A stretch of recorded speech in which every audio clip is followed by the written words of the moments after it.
Hello दोस्तों, मैं are के वेरवाल फिर से आप लोगों के सामने साइंस का पार्ट नंबर 13 लेकर आया हूं, जिसके अंतर्गत आज हम रक्त समूह के बारे में विस्तार पूर्वक अध्ययन करेंगे। किसके बारे में? रक्त समूह के बारे में विस्तार पूर्वक अध्ययन करेंगे। पिछली जो हमारी क्लास थी उसमें हमने रक्त परिसंचरण के बारे में अध्ययन किया, जिसमें बताया था कि सन 1628 में विलियम हार्वे के द्वारा रक्त परिसंचरण की खोज की गई थी, जिसमें हमने WBC है, RBC है, प्लेटलेट्स है, प्लाज्मा है, सीरम है, इनके बारे में अध्ययन किया। इस क्लास के अंतर्गत हम रक्त समूह के बारे में अध्ययन करेंगे और आने वाली जो क्लास होगी उसमें हार्ट के बारे में अर्थात हृदय के बारे में अध्ययन करेंगे। चलिए स्टार्ट करते हैं रक्त समूह को। तो रक्त समूह की जो खोज हुई थी, रक्त समूह की अगर खोज की बात करें तो रक्त समूह की जो खोज हुई थी वह हुई थी सन 1900 में। कब हुई थी रक्त समूह की खोज? सन 1900 में। और अगर वैज्ञानिक की बात करें कि किस वैज्ञानिक को द्वारा, तो किसके द्वारा? कार्ल लैंडस्टीनर के द्वारा। किसके द्वारा? कार्ल लैंडस्टीनर नामक वैज्ञानिक के द्वारा सन 1900 में ब्लड ग्रुप ए, बी और ओ की खोज की गई थी। जबकि बात करें ए बी की तो सन 1902 में ए बी रक्त समूह की खोज हुई। अगर ए बी की बात करें कि किस वैज्ञानिक के द्वारा रक्त समूह ए बी को खोजा गया, तो उस वैज्ञानिक का नाम था कास्ट लोस्टरी नामक वैज्ञानिक था, जिसके द्वारा रक्त समूह ए बी की खोज की गई थी सन 1902 में। जबकि ए बी और ओ की खोज सन 1900 में कार्ल लैंडस्टीनर के द्वारा की गई थी। कार्ल लैंडस्टीनर के द्वारा रक्त समूह की खोज करने के कारण सन 1930 में इन्हें नोबेल पुरस्कार से सम्मानित किया गया था, वैज्ञानिक कार्ल लैंडस्टीनर को। इसीलिए रक्त समूह के जनक या पिता की बात करें, रक्त समूह के जनक या पिता की बात करें तो रक्त समूह का जो जनक या पिता माना जाता है वह माना जाता है कार्ल लैंडस्टीनर को। इसकी बात करें कि हमारे रक्त में जो अलग अलग भिन्नता पाने के कारण, अलग अलग भिन्नताओं का पता लगाने के लिए आरबीसी में एक ग्लाइकोप्रोटीन पाई जाती है। ग्लाइकोप्रोटीन नामक एक पदार्थ पाया जाता है, जिसे एंटीजन कहा जाता है। क्या कहा जाता है? एंटीजन कहा जाता है। हमारे रक्त में विभिन्न प्रकार की आरबीसी पाई जाती है और आरबीसीओ में एक ग्लाइकोप्रोटीन नामक पदार्थ पाया जाता है, जिसे एंटीजन नाम से जाना जाता है। मानव बॉडी के अंतर्गत एंटीजन है वह दो प्रकार के होते हैं। कितने प्रकार के होते हैं? एंटीजन को दो भागों में विभाजित किया गया है। कितने भागों में? दो भागों में। पहले की बात करें तो पहला है एंटीजन ए, दूसरे की अगर बात करें दूसरा है एंटीजन बी। अर्थात एंटीजन को दो भागों में विभाजित किया गया है। पहला है एंटीजन ए, दूसरा है एंटीजन बी। उसी प्रकार एंटीजन को ग्लाइकोप्रोटीन के आधार पर 4 रक्त समूहों में विभाजित किया गया है। कितने में? 4 रक्त समूह अर्थात ब्लड ग्रुप में विभाजित किया गया है। कितने समूह में विभाजित किया गया है? 4 रक्त समूह में विभाजित किया गया है। अगर उन रक्त समूहों की बात करें तो वे है ए है, बी है, ए बी है और ओ। इन 4 रक्त समूहों में ग्लाइकोप्रोटीन्स को विभाजित किया गया है। और अगर बात करें कि जो हमारी बॉडी के अंदर का जो प्लाज्मा प्रोटीन है वह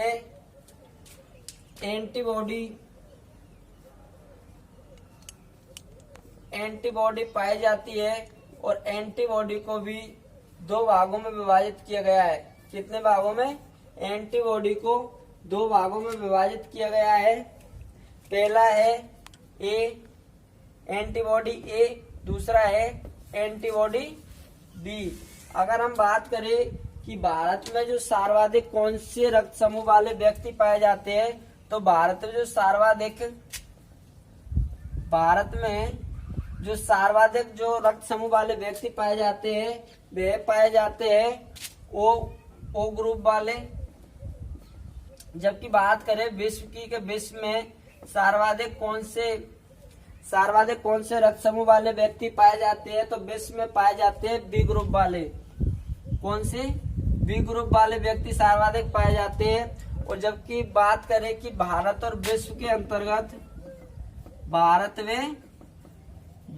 अंतर्गत जो सबसे कम जो मात्रा में जिस रक्त समूह के व्यक्ति पाए जाते हैं वे पाए जाते हैं ए और बी वाले सबसे कम। भारत और विश्व के अंतर सबसे कम ब्लड ग्रुप वाले पाए जाते हैं ए बी वाले, जबकि सर्वाधिक भारत में ओ वाले पाए जाते हैं और विश्व में बी ग्रुप वाले पाए जाते हैं।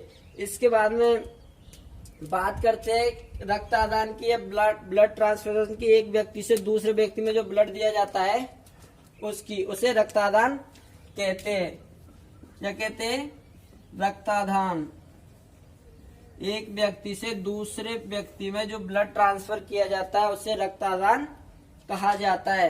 तो ये रक्त समूह के जनक है, पिता है, ये बेसिक जानकारी थी, इंट्रोडक्शन था। उसके बाद में रक्तादान की बात करते हैं।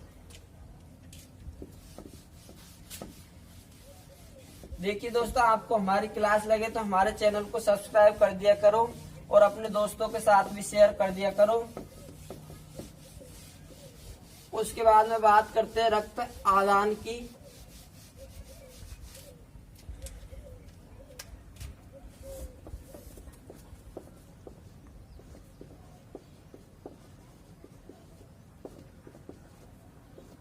रक्त आदान की बात करते हैं। रक्त आदान के अंतर्गत वो जो ग्रुप वाले व्यक्ति होते हैं उन्हें सर्वदाता कहा जाता है।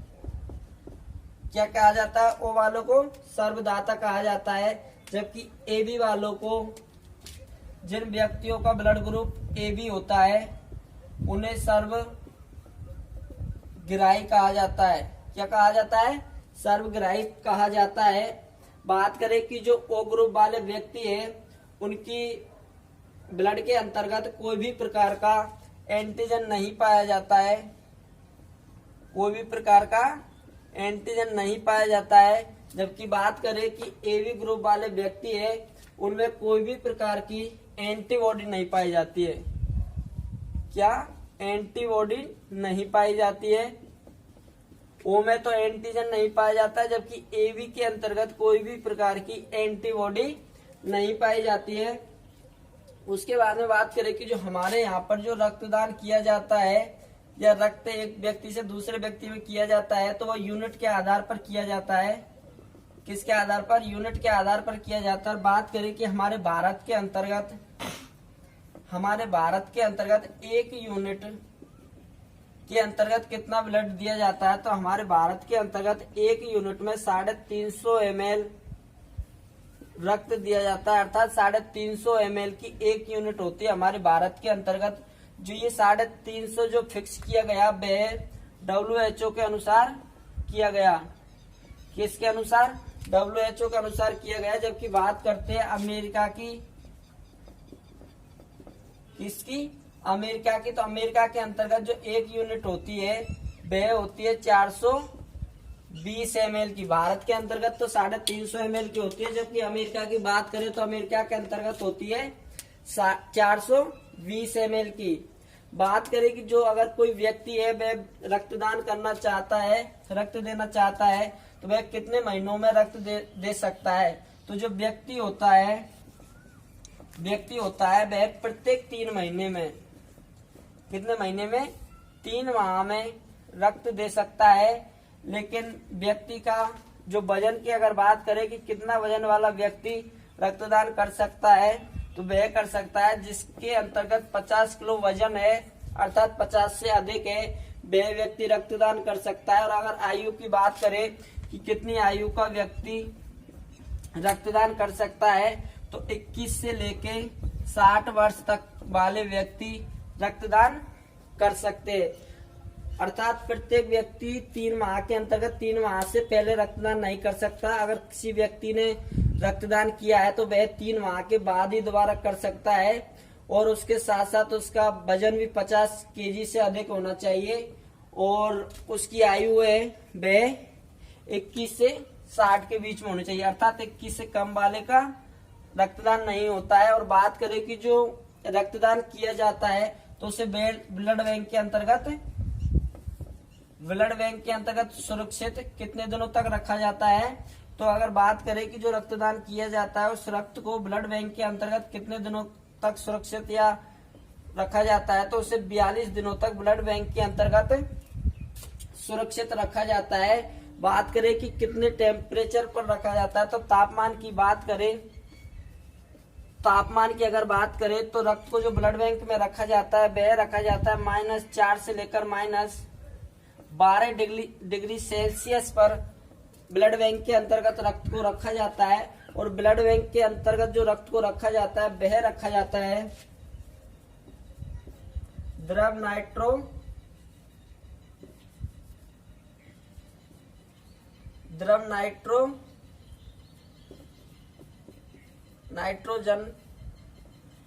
नाइट्रोजन व सोडियम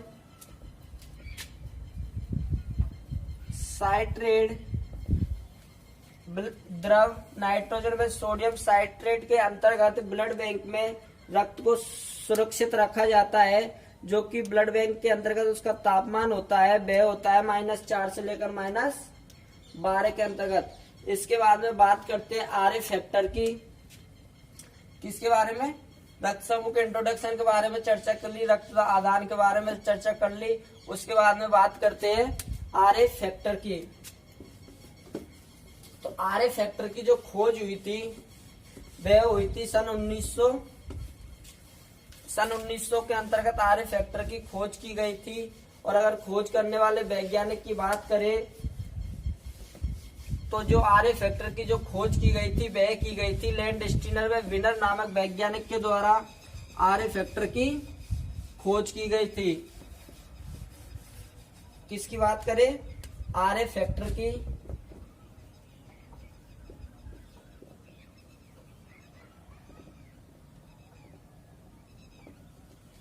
आरए फैक्टर की अगर बात करें तो आरए फैक्टर की जो खोज हुई थी वह हुई थी सन 1900 के अंतर्गत आरए फैक्टर की खोज की गई थी। अगर वैज्ञानिक की बात करें तो जो खोज करने वाले वैज्ञानिक थे आरए फैक्टर के वह थे लैंडस्टीनर वे विनर नामक 2 वैज्ञानिक थे जिनके द्वारा आरए फैक्टर की खोज की गई थी। और जो इनके द्वारा जो खोज की गई थी वह एक बंदरों की जो प्रजाति होती है, बंदरों की एक प्रजाति पाई जाती है जिसके अंतर्गत लैंडस्टीनर व विनर के द्वारा आरए फैक्टर की खोज की गई थी। और उन बंदरों की प्रजाति की अगर बात करें तो वह मकाऊ प्रजाति का बंदर था जिसके अंतर्गत लैंडस्टीनर और विनर ने आरए फैक्टर की खोज की गई थी। अगर उस बंदर की बात करें तो वह रिसस नामक बंदर था जिसके अंतर्गत आरए फैक्टर की खोज की गई थी। किसके अंतर्गत? बंदरों की एक प्रजाति थी और उस प्रजाति के नाम की बात करें तो मकाऊ प्रजाति थी। और उस बंदर की बात करें तो बंदर का नाम रिसस नामक बंदर था जिसके अंतर्गत लैंडस्टीनर व विनर के द्वारा सन 1900 में आरए फैक्टर की खोज की गई थी। आरए फैक्टर है यह एक एंटीजन होता है।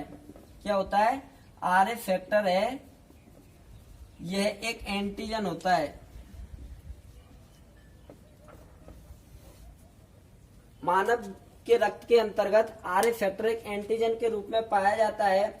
और उस एंटीजन की बात करें कि आरए फैक्टर को ब्लड के आधार पर दो भागों में बांटा गया है। कितने पर?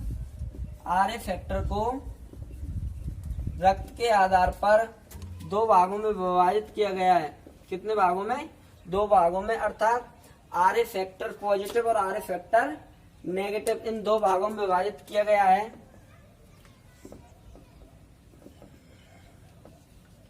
आरएच पॉजिटिव और आरएच नेगेटिव, इन दो भागों में आरए फैक्टर को विभाजित किया गया है। मानव रक्त के अंतर्गत दो प्रकार के एंटीजन पाए जाते हैं, दो प्रकार के फैक्टर पाए जाते हैं, जो कि एक तो पॉजिटिव होता है और एक नेगेटिव होता है। जिस व्यक्ति के अंतर्गत आरए फैक्टर पाया जाता है तो उसका जो ब्लड ग्रुप होता है वह पॉजिटिव होता है, और जिस व्यक्ति के अंतर्गत आरए फैक्टर नहीं पाया जाता है उस व्यक्ति का जो ब्लड ग्रुप होता है वह होता है नेगेटिव।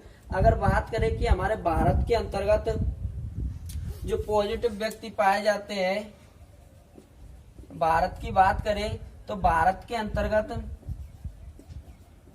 85% लोग पॉजिटिव ग्रुप वाले पाए जाते हैं, जबकि 15% लोग नेगेटिव ग्रुप वाले पाए जाते हैं। और विश्व की बात करें तो विश्व के अंतर्गत 93% लोग पॉजिटिव पाए जाते हैं और 7% लोग नेगेटिव पाए जाते हैं। अर्थात विश्व के अंतर्गत जितने भी लोग हैं उनका ब्लड ग्रुप है वह 93% तो पॉजिटिव पाया जाता है और 7% नेगेटिव पाया जाता है। अगर हम जैसे बात करें कि अगर कोई पिता है और उसका ब्लड ग्रुप पॉजिटिव है, अगर कोई पिता है और उसका ब्लड ग्रुप पॉजिटिव है और माता का जो ब्लड ग्रुप नेगेटिव है, पिता का तो पॉजिटिव है और माता का नेगेटिव है, तो इनके जो पहली संतान होगी, प्रथम जो संतान होगी वह तो स्वस्थ होगी, सही होगी, जीवित रहेगी। बल्कि जब दूसरी वे संतान होगी, पहली के बाद में जब दूसरी संतान होगी तो वह प्रसव के बाद में अर्थात जन्म लेने के बाद में तुरंत मर जाएगी, तुरंत मृत्यु हो जाएगी। जिन व्यक्तियों का जिस पिता का ब्लड ग्रुप पॉजिटिव है और माता का नेगेटिव है, उनकी जो दूसरी संतान होगी वह जन्म लेने के तुरंत बाद में मर जाती है। इस जो तुरंत बाद में जो मरते हैं उस बीमारी की अगर बात करें कि उस बीमारी को किस नाम से जाना जाता है, तो उस बीमारी को एरिथ्रोब्लास्टो नाम से जाना जाता है। अर्थात सेकंड बार जो डिलीवरी होती है उसमें जो बच्चा मर जाता है तो वह कौन सी बीमारी से मरता है? एरिथ्रोब्लास्टो नामक एक बीमारी होती है, जिसके कारण दूसरी डिलीवरी में बच्चा तुरंत मर जाता है। और अगर इस बीमारी की बात करें कि इस बीमारी को कैसे खत्म किया जा सकता है, तो इस बीमारी को जब प्रथम जो डिलीवरी होती है उसके 72 घंटे के अंतर्गत, कितने 72 घंटे के अंतर्गत एक इंजेक्शन लगता है। उस इंजेक्शन से इस बीमारी खत्म हो जाती है और जो सेकंड डिलीवरी होती है, दूसरी डिलीवरी होती है, तो उसका बच्चा भी जीवित रह जाता है। उस अगर इंजेक्शन की बात करें तो वह इंजेक्शन होता है एंटी-डी का इंजेक्शन लगता है, जिससे दूसरी डिलीवरी में भी बच्चा जीवित रह सकता है। अगर एंटीजन के दूसरे की बात करें कि दूसरा नाम क्या है, तो वह है रेवन नाम से एंटी-डी को भी जाना जाता है। इस इंजेक्शन से लगवाने से दूसरी जो डिलीवरी होती है वह भी सुरक्षित पूर्वक हो सकती है और बच्चा जीवित रह सकता है। तो यह था हमारा रक्त समूह, जिसके बारे में रक्त समूह के इंट्रोडक्शन के बारे में जानकारी की कि कब इसकी खोज हुई, कहाँ पर हुई, किस वैज्ञानिक के द्वारा की गई थी। और उसके बाद में हमने ब्लड ग्रुपों के बारे में चर्चा की, कौन कौन से ब्लड ग्रुप है, और उसके बारे में हमने रक्तदान के बारे में चर्चा की। कि कौन व्यक्ति रक्तदान कर सकता है, कब कब कर सकता है, कितनी एज का है, और उसके बाद में हमने रक्त समूह की खोज की। इसके बाद में जो ये रक्त परिसंचरण वाला जो टॉपिक था, परिसंचरण वाला जो टॉपिक था, ये खत्म हो गया। और जो अगली जो हमारी क्लास होगी उसके अंतर्गत हृदय अर्थात हार्ट के बारे में चर्चा करेंगे। इससे पहले आपको जिस प्रकार पिछली क्लासों में कोई भी टॉपिक खत्म होता है उससे पहले आपको 15 से 20 क्वेश्चन का उस टॉपिक से रिलेटेड टेस्ट रखा जाता था, उसी प्रकार रक्त परिसंचरण तंत्र खत्म होने के बाद में रक्त परिसंचरण तंत्र से रिलेटेड 15 से 20 क्वेश्चन का आपका टेस्ट रखा जाएगा। तो आपको ये क्वेश्चन दे रहे हैं, 15 से 20 क्वेश्चन दे रहे हैं, इनको आपको हल करना है। और इन क्वेश्चनों को हम अगली क्लास में हार्ट पढ़ाने के बाद में हल कराया जाएगा। और आपको इन क्वेश्चनों को हल करना है आज। उसके बाद में अगली जो क्लास होगी उसमें जो आपका क्वेश्चन हल ना हो, उन क्वेश्चनों को आप अगली क्लास में देख सकते हैं। तो इस क्लास में 15 से 20 क्वेश्चन का टेस्ट रखा जा रहा है आपका, आपको इन क्वेश्चनों का हल करना है। ठीक है।